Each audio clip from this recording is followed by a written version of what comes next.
Okay, for problem number 8, here we have these two parabolas. One is facing down, the other facing up, and in between them there's an area.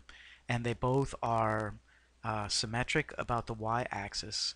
And so you can see that we can form this rectangle inside of the enclosed area.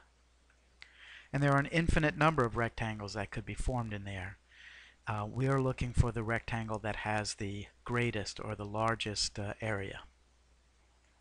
So you can see they vary from being a very thin but wide rectangle to a very tall but narrow rectangle.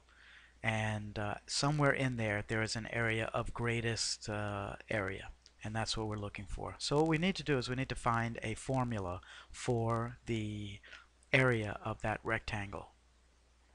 And of course we know that area is length times width. Well, the length in this case is what we would call the height of the rectangle, happens to be bounded on the top by the upside down parabola and on the bottom by the right side up parabola. So that for any given value of x, we go up to the top function, the upside down parabola, and we come down to the right side up parabola, and we'd get a length for a rectangle. And if we went perpendicular to that over to the other side, we'd get a width also. So the length in this case happens to be the upside down function, which is f of x, minus the right side up function, which is g of x. And the width of this rectangle is not x, but it's 2 times x. And we can see that from the diagram there. So the width is 2x. And if we substitute and simplify, we're going to get, we have 18 minus x squared minus the quantity 2x squared minus 9, and that whole quantity times 2x. After some simplification again, we get 27 minus 3x squared times 2x, which finally boils down to 54x minus 6x squared. So that is our area function, or area as a function of x. And depending on where we go for x, it will create a rectangle of a certain area. Now we want to find out where that area is going to be greatest, so we need to find the derivative of a.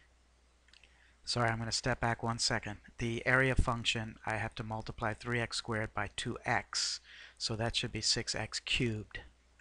So I ended up with 54x minus 6x cubed, and its derivative would be 54 minus 12x minus 18x squared. Alright, so that's a big difference there.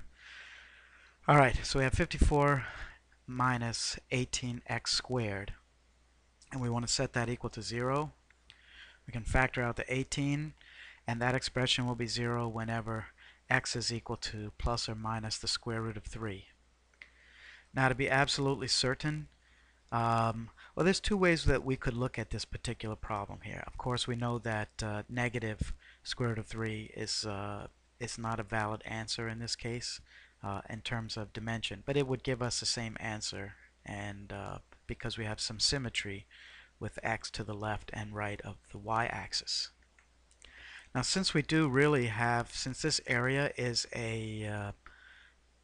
really a continuous function on a closed interval, the area is going to start at 0 when x is equal to 0, and then it's going to increase to a certain point. It's going to hit its maximum, and then it'll decrease back to 0.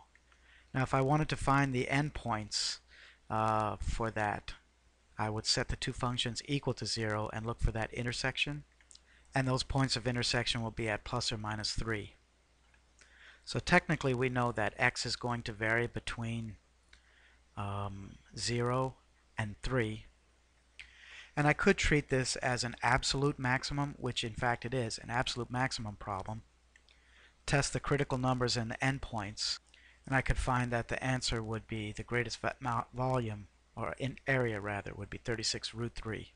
If I made a sign chart with the critical numbers and endpoints, I would also get a maximum at root 3. Plug that into the area function, and I'd get 36 root 3.